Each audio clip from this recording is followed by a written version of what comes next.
그대들은 지금껏 살아오면서 후회스러운 것이 있어. 젊었을 적엔 후회할 행동을 해도 한숨 한 번 내쉬면 그만이었지만 나이 들고 보니 땅을 치고 후회해도 결코 되돌릴 수 없는 것들이 있구려. 노년에 참 잘 살았다. 웃으며 말할 수 있는 이가 몇이나 되겠소? 대부분 나이 들면 이유 때문에 두고두고 후회하며 살아간다오. 어느 60대 이야기를 들려주겠소.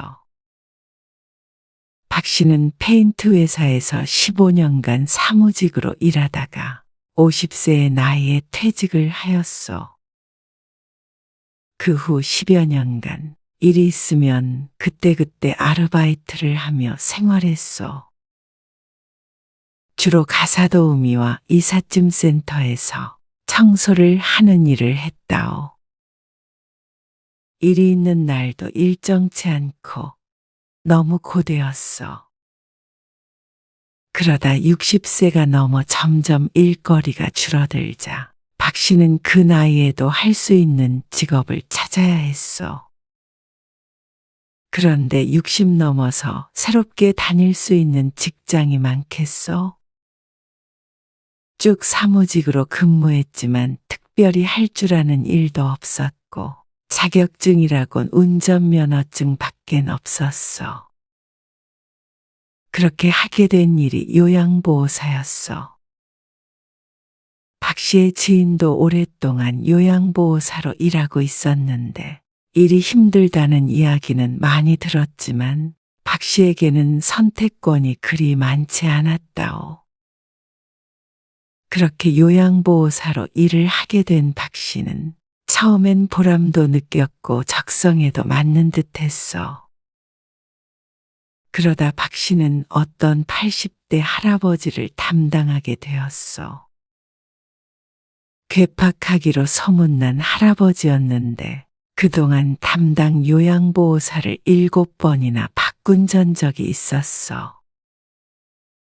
아무도 맡으려 하지 않자 그 일이 박 씨에게까지 돌아오게 된 것이었어. 아줌마, 고향이 어딘가? 충북 옥천이에요. 촌에서 왔구만. 그럴 거면 차라리 전라도 여자나 보내주지. 밥이라도 맛있게 차리게. 박 씨는 황당했으나 악명에 비해서는 할아버지가 그리 괴팍한 편도 아니라고 생각했어. 요양보호사가 된 후 이 정도의 일은 예사였다오. 아줌마, 그렇게 삐쩍해서 살림이나 제대로 하겠어. 여자가 좀 풍만한 맛이 있어야지. 그래도 그전 여자는 몸매는 좋았는데. 어르신, 무슨 그런 말씀을 요즘엔 그런 말씀하시면 안 돼요. 박 씨는 애써 웃으며 대답했어. 뭐? 내가 틀린 말 했남? 여자는 자고로 궁뎅이가 커야 애도 잘 낳고 살림도 야무지게 잘하는 법이야. 우리 집에서 일하는 사람한테 이런 말도 못하남? 할아버지는 박 씨를 요양보호사가 아니라 식모쯤으로 생각하고 있는 듯 했어. 일주일 정도가 흘렀을 때였어. 아줌마, 김장 좀 할 줄 아남? 김치 담글 줄 알죠? 그럼 배추김치랑 물김치랑 파김치랑 이렇게 담궈봐.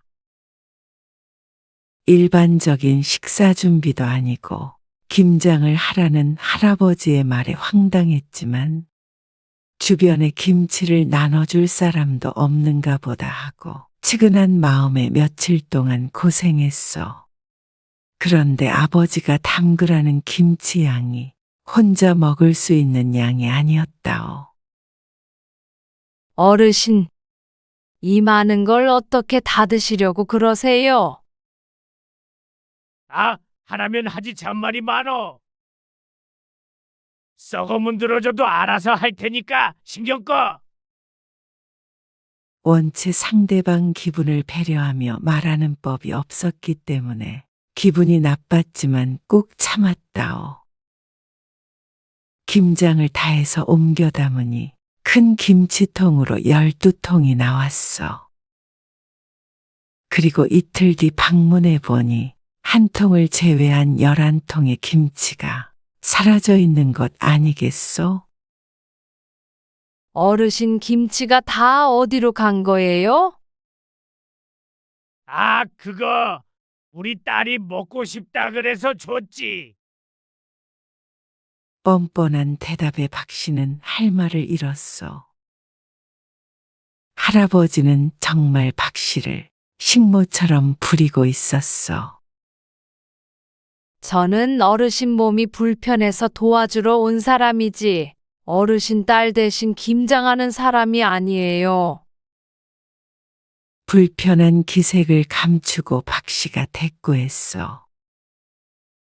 아줌마, 나 때문에 돈 벌면 내가 하라는 것만 군말 없이 하다 가면 되는 거야.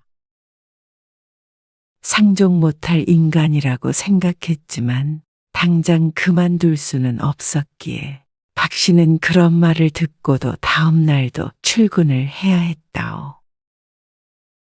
이래라 저래라 일을 시키는 것은 그래도 참을 만한 일이었어. 아줌마, 이리 좀 와서 좀 잡아봐. 할아버지는 다리가 불편했는데 보조기구를 이용해서 집안에서 움직이는 데는 큰 도움이 필요하지는 않았어. 하지만 집안에서 이동할 때마다 박 씨에게 부축을 하라고 했는데 시시콜콜한 일까지 부려먹는 할아버지의 성미를 알기 때문에 화장실 갈 때도 소파에서 일어날 때도 늘 부축을 해주었어. 그런데 박 씨가 할아버지를 일으켜 세우면 꼭 어깨에 팔을 걸치고 가슴과 겨드랑이 사이에 손을 대고 있는 것 아니겠소? 한두 번이면 실수로 그랬겠거니 생각하겠지만 그런 추잡한 행동은 거기서 멈추지 않았다오. 아줌마, 화장실 가기가 힘들어서 그런데 기저귀 좀 채워줘. 어르신, 화장실까지 제가 부축해 드릴게요. 사지를 못 쓰는 환자도 아니었고 충분히 화장실을 이용할 수 있을 정도의 건강 상태였지만 그는 막무가내였어. 아니, 내가 못 가겠다는데 말이 많어. 내가 시키는 거 하는 게 아줌마 일 아니야. 얼른 와서 기저귀 채워. 할아버지는 박 씨가 말을 듣지 않자 얼굴이 울그락불그락해진 채로 호통을 쳤어. 이전 같았으면 시키는 대로 했을 박 씨는 강하게 거부했어. 며칠 전에도 기저귀를 채워달라며 바지춤을 내린 할아버지가 박 씨를 추행한 적이 있었어. 어르신, 이러지 마세요. 아줌마, 식모살이 하면서 이렇게 소리치고 그래도 돼? 교육이 안 돼 있네. 자꾸만 신체 접촉을 하는 할아버지에게 따지자 돌아오는 대답은 더 뻔뻔했어. 건들긴 언제 건드렸다는 거야? 참나, 단을 그 여자 만질 데가 어딨다고? 박 씨는 수치스럽고 무서워서 더는 일을 하고 싶지 않았어. 이 나이 먹고 이런 취급을 받고 성추행까지 당해가며 일을 해야 하나 싶었어.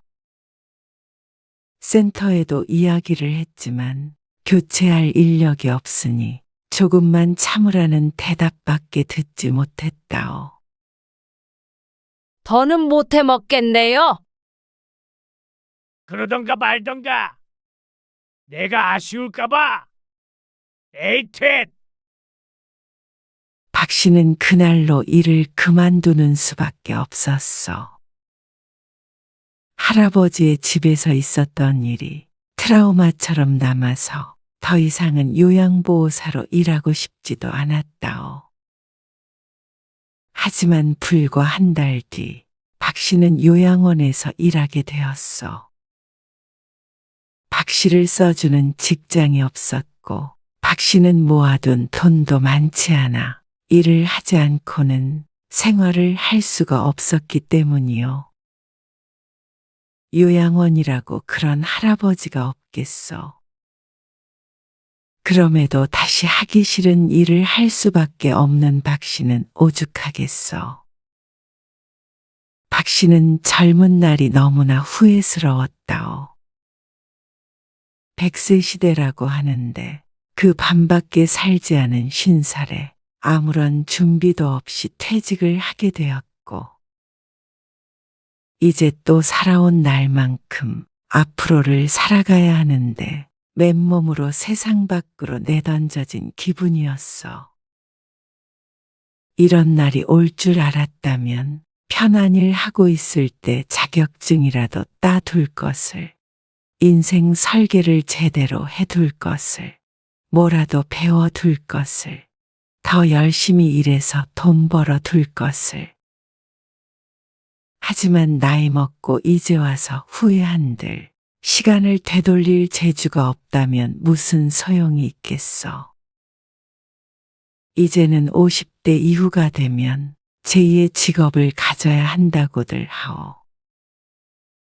대기업에 다녔어도 그 나이가 되면 회사를 나와야 하는데 젊은이들도 어려운 일이 직장에 들어가는 일이요. 오랫동안 고심하고 준비하지 않으면 혹은 늙어서 일하지 않을 만큼의 노후 대비가 되어 있지 않으면 세상이 녹록지 않을 것이라오. 이것이 첫 번째 후회라면 두 번째 후회는 바로 이것이요. 인간관계에 집착한 것. 지금도 그렇지만 젊을 때 특히 그러지 않소. 끊임없이 누군가를 만나고 신경을 썼고 상처받고 그러면서 새로운 인간관계를 쌓고 지금까지 그렇게 살아왔는데 그런 인생을 되돌아봤을 때 나에게 의미 있던 사람이 과연 몇이나 되었을까 생각해봤소. 그리고 이 나이가 되도록 이어져 온 친분은 손에 꼽힐 정도인데 그 많던 사람들과 결국엔 이렇게 연이 끊어질 것이었으면 차라리 나 혼자만을 위한 온전한 시간을 가질 것을 하는 후회도 한다오. 한 살이라도 젊었을 때 나 홀로 여기저기 여행이라도 다녀볼 것을, 내가 좋아하는 일이라도 홀로 실컷 해볼 것을, 친구에게 집착하고 배우자에게 집착하고 자식에게 집착하고 그러다가 세월이 다 흘러버린 것도 같소.